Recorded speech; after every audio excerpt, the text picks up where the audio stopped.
Mr. Doc Walker blessed us with his presence and knowledge. We want to welcome in our next special guest, Haley Skarupa. She's a three-time world champion in women's ice hockey and most recently won Olympic gold with Team USA. The Cap Stadium Series is definitely my favorite, obviously. I'm a huge Caps fan. I always have been. And to be there at that game with my teammates and for us to bring, our gold medals to there and share it with everyone in this area was really, really special for me. And just the support, and it's been tremendous from everyone in this area. And you could feel that there at that game. Now, here's Sports on the Hill podcast. That's right. It's Monday night. You know what it is. It's Sports on the Hill podcast. TruRadio Network coming to you live from the lab. You know it's CP3, bringing you the best DC sports coverage around where you get nowhere else. We cover everything from the Capitals. We got the Wizards talk. We got DC Defenders. We even going to bring you some NFL scouting combine and pre-draft analysis tonight just because it's getting that time close to the free agency draft time right around the corner. So we're going to keep you updated and keep you, in tune to what's going on in Redskins Park because we know with all the changes and everything going on, you got to stay in tune. So we got Dujanet calling in the second hour to talk XFL, those damn DC Defenders, and let us down again. We're going to talk about that in the second hour. But we're going to start off with the Capitals. They had a 2-1 week. Got shut out, which is never good, but we're definitely going to break that down. But they ended the week on a high note and back in first place in the Metro Division. Then we're going to talk about those Wizards, 2-2 week. 500 is better than, not winning at all, which they have done some weeks. But we're going to have the NBA Roundtable breaking that down for us at the bottom of this hour, 7:30, 7:40, 7:45. We got Ken, the DC's People Champ, and Brian Brennan calling in to help out on that. And as always, we got Robbie G on the line. I think he's on the board, but he's not on yet, so he probably chilling with Zach. I see we got Anna K, who's going to be on to break down that great Capitals talk that we always do. But before we go forward, always got to tell you, we appreciate y'all tuning in. We appreciate y'all checking out the page, the videos. We've been getting great engagement. Folks have been sharing our stuff. We've been gaining new friends and family members to our social media family. So appreciate that. Make sure you go check out the website, SportsOTHP.com. Robbie does a great job keeping everything updated. All the shows, archive all the blogs, all the different stuff, links that we have on there. Make sure you go check it out because it's some of the best content around. But before I go any further, I got to bring my man Robbie G on. Robbie, how you doing tonight, man? Uh-oh, did he double mute himself already? Robbie, are you with us? Oh, yes, I did double mute myself. There you go. Well, I got it out of the way early. Got out of the way early. All right, that's the way we start off the show tonight. Exactly. Sorry about that. But yeah, I was just showing you a bunch of the different Cap scripts, so we'll see if they have any comments for our Capitals talk. But yeah, it's been a good weekend. Yesterday we got 2 out of 3, so we were hoping for the first time ever to have the Defenders, the Wizards, and the Caps on at the same time. I was hoping for the sweep. So at least the first hour we've got 2 games, for Victory Monday. The second hour, unfortunately, was kind of the big loser with the Defenders not being able to put up any points. But overall, I was happy with how the Caps were able to rebound at the end of the week. They're up and down a little bit for them, and kind of the same thing for the Wizards. So both will be fun to talk about here in this first hour.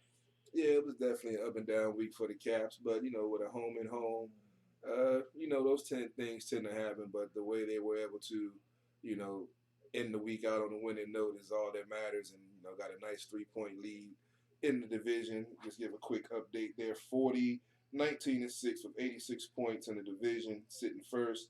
They're 3 points up on Philly, who they have upcoming this week, and they're 6 points up on Pittsburgh. So things are getting real close, and it's about that time. I know me and Robbie were talking earlier that he's more anxious to talk about the upcoming week than the games that we just went through. So let's go ahead and bring in Anna K so we can start breaking down, recapping the games from last week so we can talk about the upcoming schedule. Anna, how you doing tonight? I'm doing great. It's, I don't know about you guys, but I was ready to turn the calendar. I'm looking forward to some March time. I got a birthday coming up next week. I've got, just all the exciting games coming on, and it's not snowing, so I'm happy. Yeah, I don't even want to talk about that snow. I don't even know what snow is anymore in this area, man. I miss snow. Right. I miss it for the snow days at school, but I don't miss the shoveling. True. But yeah, true. I'm with you, Robbie, on talking about kind of breezing through the Jets games to talk about the upcoming games, because it's going to be an exciting week for Capitals hockey for sure. Yeah, sounds good. All right, well, let's go back in time and talk about the first half of this home and home. All right, sounds good. So the Caps closed out February with 2 games against Winnipeg, and the first game was at home and kicked off with Ovi's, first his 700th celebration, which was fantastic to see, a little heartwarming moment there with his son for sure. But he kicked off the first period with his 43rd goal, assisted by Kuzi and Orlov. And then at 10:07, Jacob Rana scores his 25th with a wrister assisted by Oshie and Orlov, making it 2-0. Caps to close out the first. Garnet Hathaway scores at 13:25, assisted by Dowd, which was his 6th, and Panik's 9th. And then the Jets get on the board at 18:33 to close out the second. Third period had Winnipeg scoring 2 times to tie it up. And now we're heading into the shootout, which some people love, some people hate. I actually enjoyed this one. I thought it was fun to watch. But we had scores from Oshie, Backstrom, and Ovi, and overall was a 4-3 win. So it was an exciting game, and I love the fact that Ovechkin was able to have that celebration, and then to also get the first goal in the first period. Like, he's just amazing to watch. Here, I'll let you go first. All right, well, you know how I feel about Ovi. I hope he does break the record, because it's going to be chronicled the whole way down, and the fact that he'll be able to win it and be a Capital and a lifelong Capital, that would just make it even better, just to add the exclamation point on his already Hall of Fame career. But this game was interesting because the Caps came out, had the 3-0 lead, looked in control, and just a couple of bad bounces and miscommunications with Kovalchuk, who was his first time playing with the team. And, Winnipeg is a good team. They're, I believe, first, second in their division, sitting in the playoff hunt right now. So it was interesting to see it come down to that, but it was good to see the shootout victory. It was an interesting and entertaining game. I just wish they could have, kept it regulation. But other than that, you're going to have games like that, especially with new pieces on the team. So, a win is a win. You can't complain about getting 2 points. Yeah, Winnipeg's actually just looking inside their, I believe, tied to the last part. Okay. Yeah, so it was interesting. We had a tough battle this week playing both Winnipeg and the Wild. Wilds have also been really good as well. So it's definitely some tough teams there. I was happy that we were ready and able to come back. I mean, I thought that we played very well to start the game. I thought there was great symmetry with Ovi starting and ending the game with a goal. It's amazing how many players we can now put out in the shootout. Kovalchuk's another person who's actually pretty good at that usually. So I was sort of happy to see him out there. I was happy to win that game. We could have definitely lost it. So it's a little bit dangerous to kind of give it up a little bit at the end like that. But overall, I thought it was a really good game, and I was happy that we got the win, especially considering the next game. Very true. Yeah. And I don't know. Maybe I'm being a little Debbie Downer on this one, but I'll give Kobe, a little breather here because it was his first game playing with Capitals. But I thought he looked that shootout, in my opinion, the weakest on the team. I felt like he just kind of, I don't know, it was like a half-ass shot, and I wasn't really impressed. I really wanted to see his skill come out. But then again, first time with the Caps, and after 60 minutes of hockey, I'm gonna let it slide, but I will say that he was the one that I just was like, really, that's how you're gonna shoot it. I was hoping to see more, but I know really that. I was gonna say I like Kovalchuk's influence on Kuznetsov. I thought that Kuz's had a big jump in his game since Kova come to the Capitals. That's sort of one of the things that I've definitely noticed. So if he can bring the most out of Kuzi, I think that we'll get a lot of value with that. Something that we'll talk about in the next game is something I'd like to talk about, how we can interchange our first and third line right wings. I think that's pretty impressive, and situationally can be really huge. So I'll talk about that a little bit more in a couple of minutes, but I'm really liking what I've seen so far from Kovalchuk, and I think that he's just getting going. I think that he can actually become a really big part of the future, of this sort of, how do we make this run for the Stanley Cup this year? And I think that he could really be maybe that person that helps push us over. And I really like what we've done with our defensive core as well. So, I mean, there weren't huge moves, but at the same time, sometimes it doesn't need the biggest move. I mean, look at the Penguins. They made some pretty big moves, but they've lost a bunch of games since that deadline. Carol, any more thoughts? Or do you want to break down this other one before we get into the Wild game? Well, no, I agree with you about Kovalchuk. I think that he's going to be a valuable piece to the team. He has to find his way. He's used to being in the top six, and now he's in the bottom six. And that means less minutes, and he's still learning his line mates. So, I mean, I like what I've seen so far, and the more they play together, the better they're going to get. So, hopefully around, with the 19, 20, what is it, about 20 games left, 19, something like that left in the season, hopefully that gives them enough time to that third line can get in sync. And hopefully they don't do too much in the interchanging right now with him trying to get synced up with the third line, let them get comfortable there first before they start doing that on the regular. But that is good to have that, little wrinkle in your repertoire if you have to use it especially going into the playoffs. Yeah, just one last thought on that. I think the idea is you play Tom Wilson on the penalty kill, so you want to throw your top line back out there, but Tom just went. So if you can throw a Kovalchuk into that spot and get a spark of offense right after you kill the penalty, that can give them a real big boost. And when it comes back around, Tom Wilson will play defensively on that third line, and then the second time through, they could go back to their original rotation. It's not something that they're going to do for huge, extensive periods of time, but could give you that big jump. And they were able to get a goal, off of doing something similar in that Wild game we'll talk about. I think that they can be really dangerous when you put the three Russians together. I kind of put it on a post a few weeks ago as a joke, a week ago, saying wouldn't it be great if all three were on a line together, but they actually look pretty good, so maybe it isn't such a joke.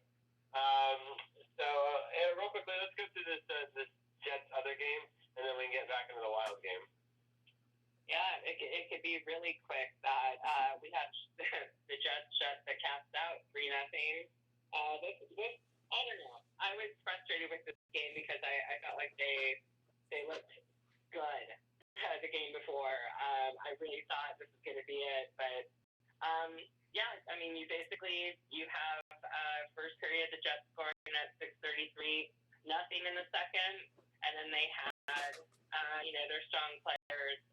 Connor Kidd is not one to joke with on the Jets. He scored at 7:20 in the third, and then Scheifele scores at 18:32 with an empty netter. I don't know. I mean, it was a hell of a game, and no pun intended for Hellbuck. He's just a hot goalie, and he was on it. And for some reason, the Capitals were off. There did kind of seem to be some miscommunication, and I don't know. Like you said, when we were talking about switching some of the lines, I don't know if that whole Siegenthaler in, Gudis out, if that swapping of some of the demon is helping, hurting. I don't know, but this was definitely like, what happened? Like 2 days ago, you guys looked fantastic, and then all of a sudden we kind of fell apart. So, and a shutout. No one ever wants to hear that. Yeah, it's very frustrating to say the least. Carol, any thoughts on this game? I agree. Hellbuck was in the zone because they was getting some good chances, and he was on point. He was seeing everything. They didn't get a lot of traffic in front of the net like they normally do, but they were getting quality chances, and all the quality chances that they got, he stood up to the challenge. The one difference I saw in the game, from the two games, was the first game, the Caps won the face-off 32-31. In this game, they lost the face-off battle 32-20, and they were also 0-3 on the power play. So I think that played a key into it, along with Hellebuck, doing his thing. That is why they got shut out. And plus, Winnipeg is a strong team at home also. Yeah. Oh, yeah.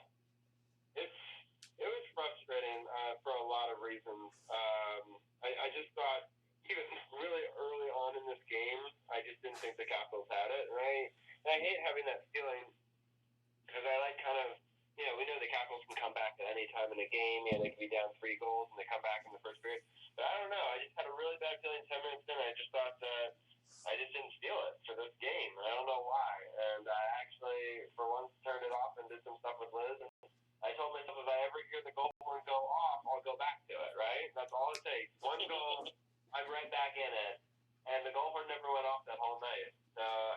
It never got turned back on, which is kind of sad, Like, I was, which in retrospect, I saved myself a night of anguish, clearly. But it's disappointing whenever the Capitals don't get a goal on the board.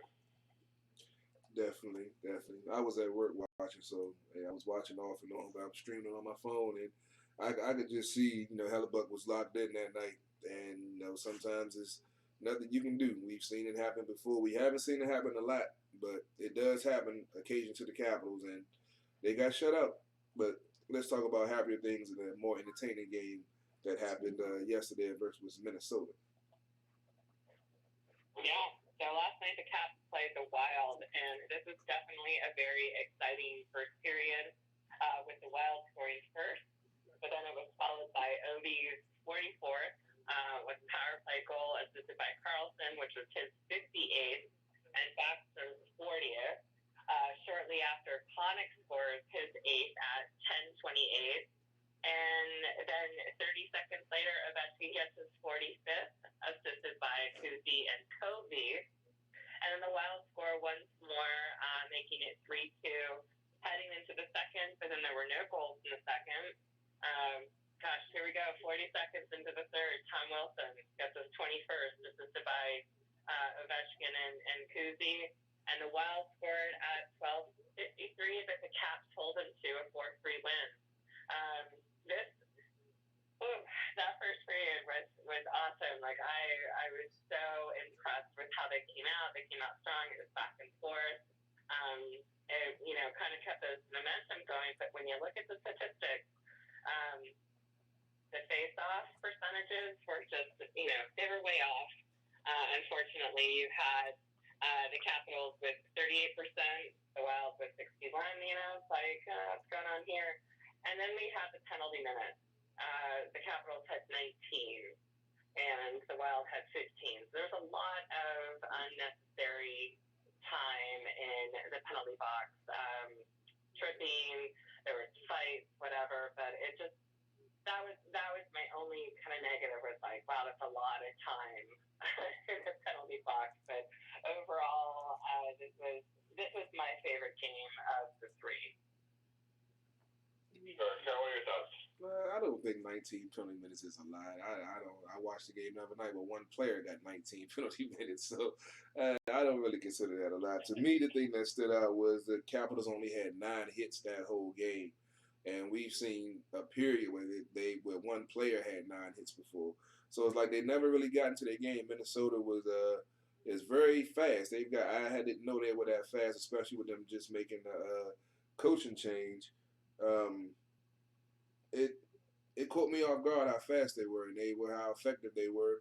I didn't know they were on the run that they were on, but they definitely gave the Capitals some go. Tom Wilson, one of our favorite players. I just love the way his game has matured, where he's not just known as so-called the goon. He hasn't even really been fighting, because you got Hathaway, you got Dowd, and you got some other guys that don't mind, throwing the gloves. Dylan also the new acquisition. So he hasn't even really had to do that. But the thing that was funny, I think it might have been the Winnipeg game, the first game at home, when something happened and somebody tried to go up against Kuzi or something, or one of the players, and Tom just went over there and looked at him like, you don't want this work, dude. Skate off, like, you right, I'm done. So it's just good having his presence out there. The fact that he doesn't even have to drop the gloves because folks know what they're going to get. So there's other people that have to do that, plus fill in that role so he can excel at what he's good at, which is offense. We see this is his second consecutive year with 20 goals, and he's maturing into a quality power forward that is like no other in the league. So it was good seeing him, get the game-winning goal, and hopefully they can carry this momentum going forward into this upcoming week that I know Robbie's so anxious to talk about. So I'll let him break down this game so we can start talking about the upcoming schedule. Good, yeah. So I love Tom Wilson's defense. I mean, I love that he scored a goal. Obviously, it was the game-winning goal, very important. But I just think that he's so solid. But what I was talking about a little bit before was, if you drop him down to the third line in situations, where you need to, get these 2 minutes and get off the ice. If you put him with Eller and Hagelin, that is such a force to be reckoned with defensively. I think that is one of the best defensive forward trios we could possibly put on the ice. I really do believe that. I love Nick B's defense historically. I think this year hasn't been quite as good as some of the previous years.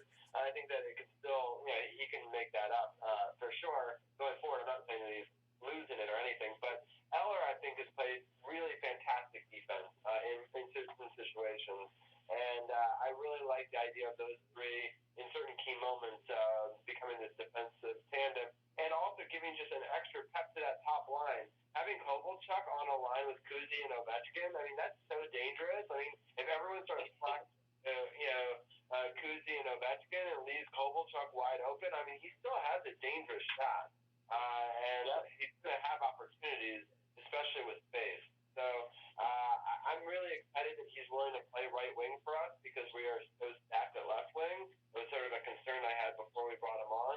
But he's looked pretty good at right wing. I mean, still some adjustments. He's definitely better as a left wing, but he's still really good as a right wing. And I'm just really kind of excited to see where this goes, especially in the next game, being able to switch up lines and how we sort of play against the Flyers will be really interesting. Do you have any final thoughts before we sort of break down this upcoming week?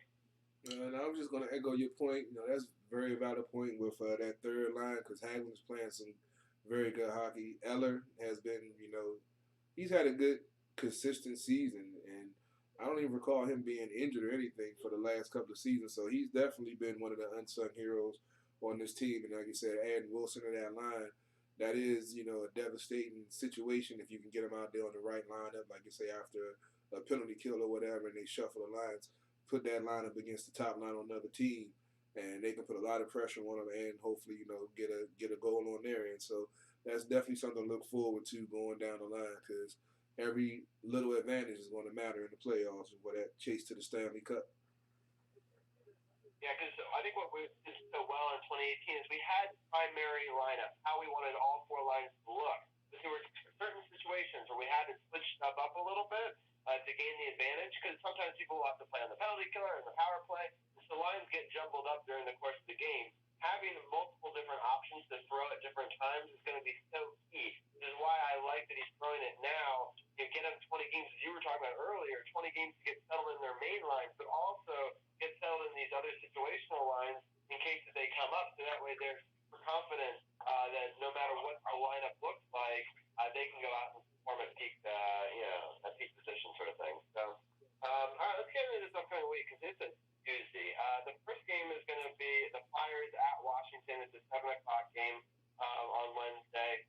The Flyers have been playing amazing. I mean, they've been one of the best teams in this division over the last month.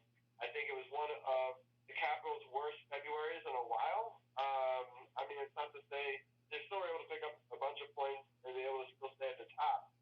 But Philadelphia is closing on them quickly. I mean, as Carol alluded to at the very beginning, they're only 3 points back. Philadelphia's won 6 in a row. Pittsburgh's lost 6 in a row, and they've flip-flopped their spot. But Philly's coming for Washington. We really want Philly to keep that number 2 and Pittsburgh number 3. I think that's ideal for us. But we got to keep both of them at bay. Carol, I'll get your thoughts first on this Philadelphia team that's been feisty and playing really well, including a 5-3 win over the Rangers yesterday. Yeah, I was tuning into that game. It was already out of hand by the time I got a chance to look at it. But they are a very fast team. They get quality goaltending, and they push the pace. And they got our good old buddy Matt Niskanen up there, who has apparently helped solidify their defense and make them one of the better teams in the Metro, as you mentioned.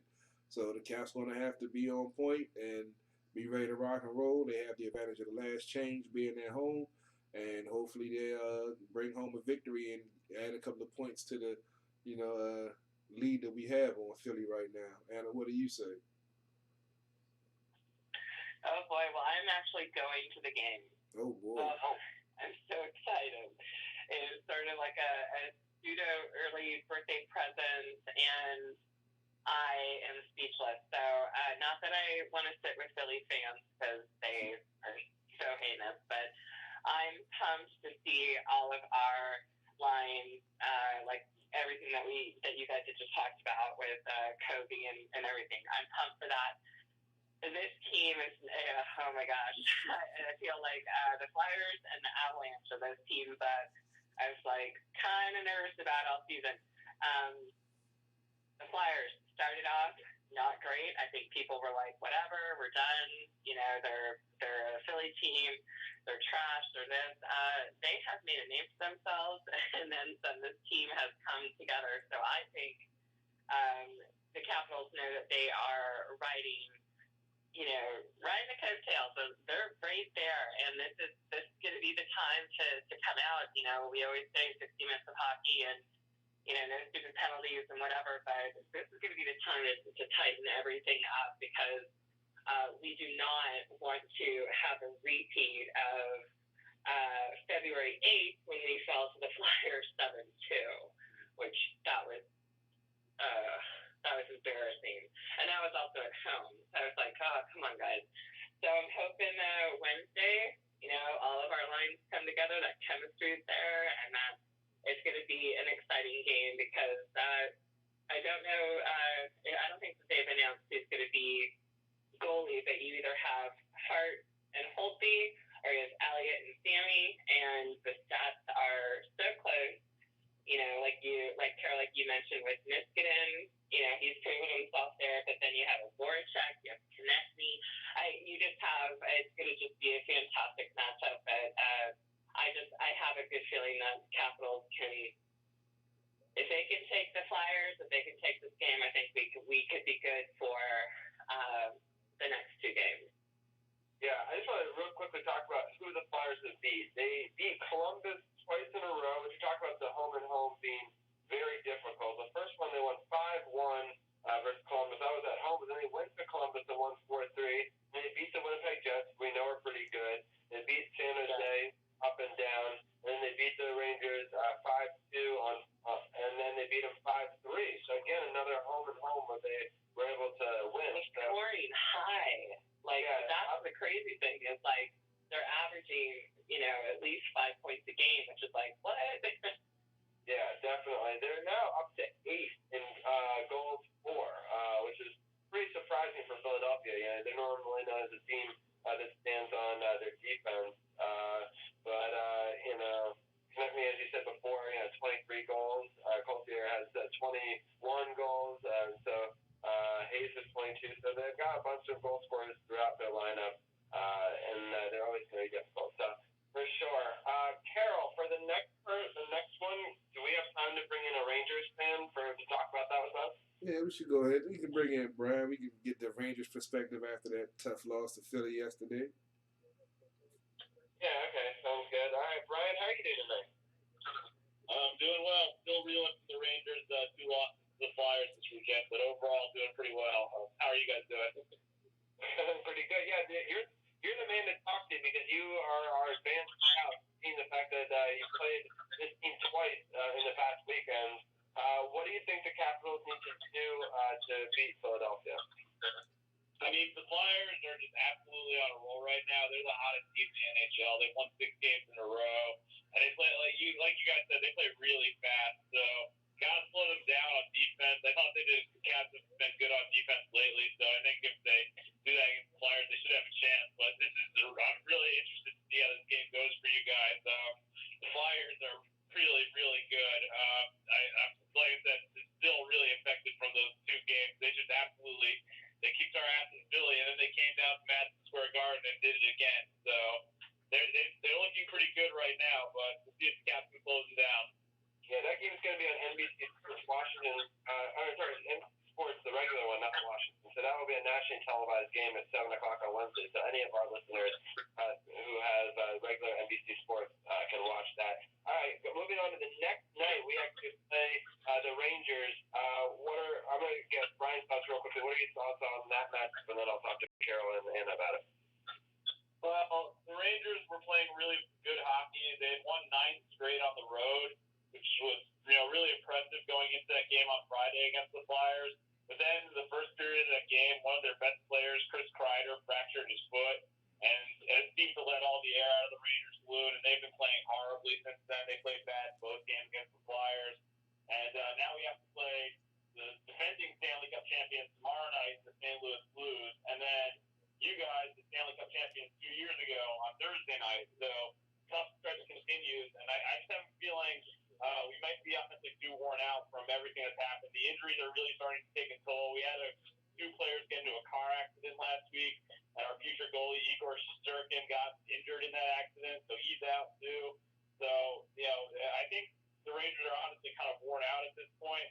So I think things would be looking good for the Caps this game. Honestly, I was feeling good about the Rangers for a while, and it has been a really fun season.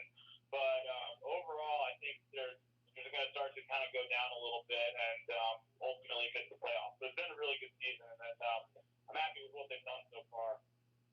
Yeah, no, it's some really interesting insight. It's going to be a battle of who's more worn out, whether the Capitals playing back-to-back nights or, the Rangers play back-to-back champions with one night of rest in between. So that'll be an interesting matchup on Thursday for sure.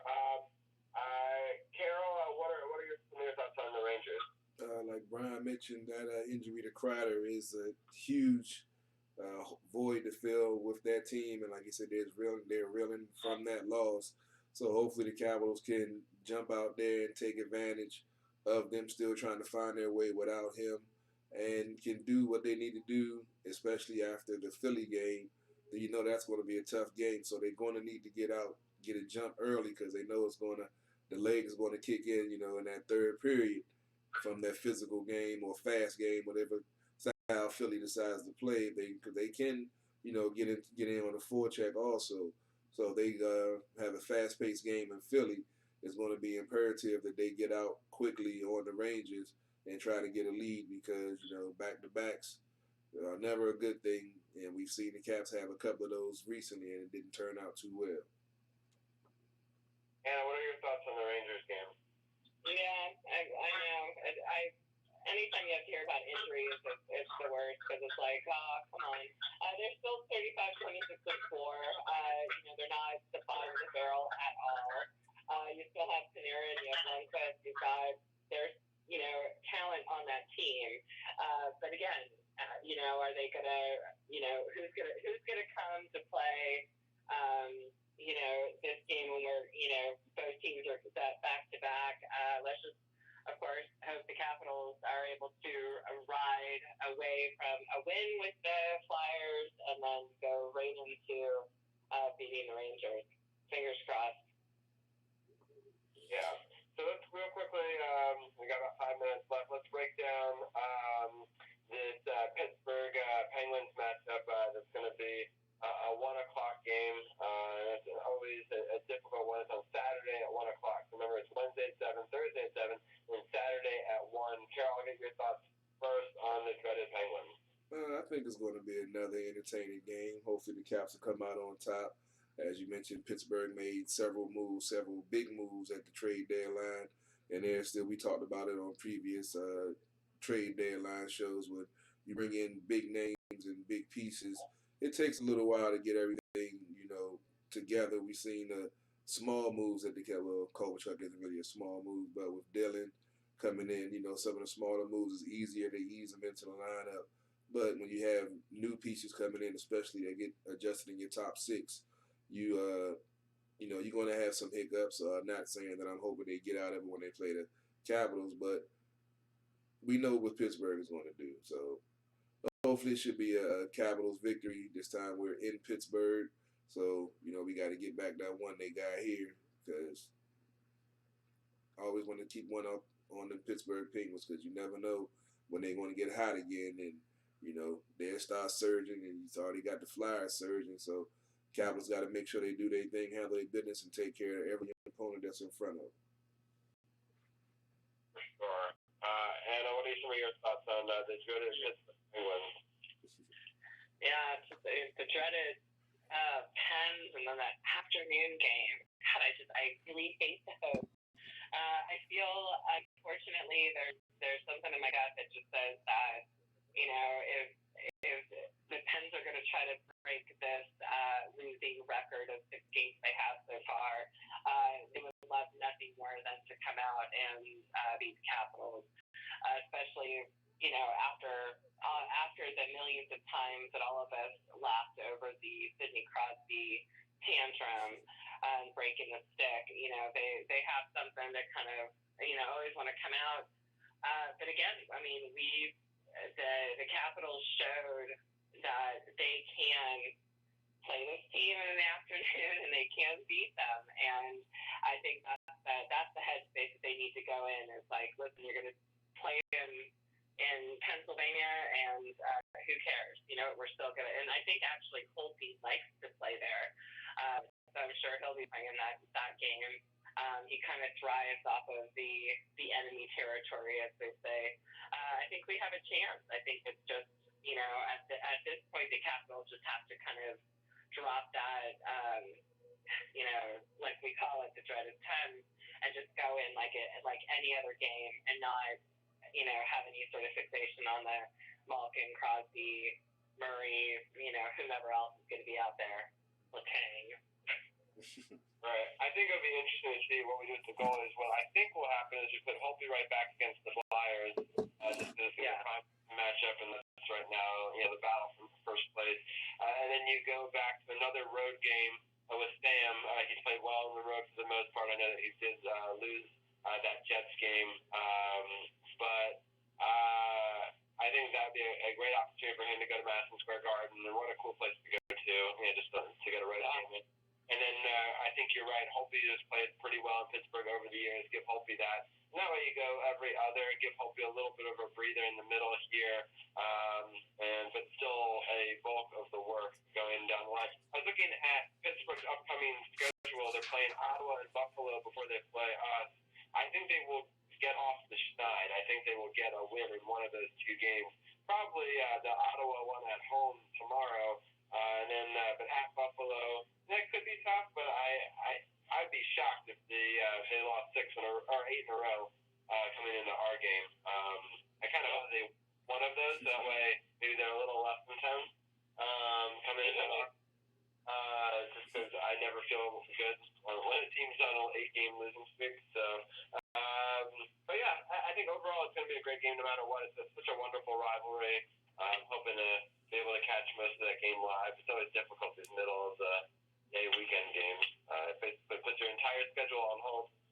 But it's such great television that it's worth trying to schedule around, I would say. So I'm just looking right now to see what channel that is on. It's actually going to be on local stuff. So sometimes those 1 o'clock games are on the NBC broadcast, but it looks like it'll be NBC Sports Washington for us, and then the Penguins, for them. So, but overall, it should be a really exciting week. Just some craziness. I know that Carol started the segment talking about how close it was in the Metropolitan Division, and it should be a big run right here. This week's also a lot. Hopefully, we're able to win 2 out of 3. I know that's sort of where we're all kind of in our headspace. I mean, obviously, we want to win all 3, but I think if I were to ask you guys right now, I think 2 out of 3 would be ideal. Yes. And then, Carol, go ahead. I said, yeah, that's about right. 2 and 3 with them still finding their way. Like I said, I give it another week or 2 when I want to see this team getting into a groove, and then we see them getting into the playoff mode, and then I'll be more comfortable with it. I like where they are right now. Yeah, I'm definitely much happier this week than I was last week. I'll put it that way. I think that even with that 3-0 loss, I think that they answered a lot of questions I had. I think they're starting to build together some points on the board and just hitting some adversity and going into these shootouts. Games where they're up big, but then they come back, and a lot of teams, when they lose momentum like that in the game, don't find a way to win it. So those are the important things down the stretch. To both know that you can come back in a game, but also know that if you're up in a game and you lose the lead, how do you deal with some of that? Because those are both situations you're going to run into in the playoffs, playing with the lead and potentially maybe losing it, and as well as coming from behind. So if they can get good at those situational things, especially 5-on-5. I think it will bode well for them. Also, I mean, the power play, it still needs to come together a little bit more, but I'm hoping with Kova maybe added to that second line, they can get a little bit more on there. I really like Ovi to stop playing the full 2 minutes of the power play. I think he plays too many minutes on the power play. I love him. I love his shot, but the reality is I think him with the slow legs in the last 15 seconds doesn't necessarily give us the best chance to score. I mean, he's great in the first minute 30 for sure. But I like to see Kova take that spot over in the last 30 seconds, maybe get some fresh legs and some first on that side. With that, I want to thank Anna for joining us. As always, I saw that a new episode of Power Play podcast, this time with a special guest that's been on our show in the past. Josh was on that one, Josh Kirby on sports. Anna, everyone can check it out, SportsOTHP.com, click PowerPoint Podcast button. Any final thoughts before we let you go tonight? No. I'm hoping I'm not going to jinx anything and by going on Wednesday because I'm so excited to go. But I hope to report back good news and hope you guys have a fantastic week. Sounds good. I have to report back good news too. I will agree on that. Sounds good. I'll talk to you guys next week. All right, and talk to you later. Next week as we lead up to your birthday. That'll be awesome. Yeah. All right. Crazy. So, with that, I think, Carol, do you want to end your live and I'll continue with my Wizards talk? Yeah, I'm about to go ahead and end my Facebook, YouTube, and Periscope live feed. Appreciate y'all checking it out. You can always call in on the TruRadio Network hotline, 347-884-9299. I'll let Robbie and the guys take over for NBA Roundtable. I'll be back a little bit after 8 with XFL and NFL talk with Dujan A. Bland. We chop it up with everything football related just to keep y'all in the loop to know what's going on. But stay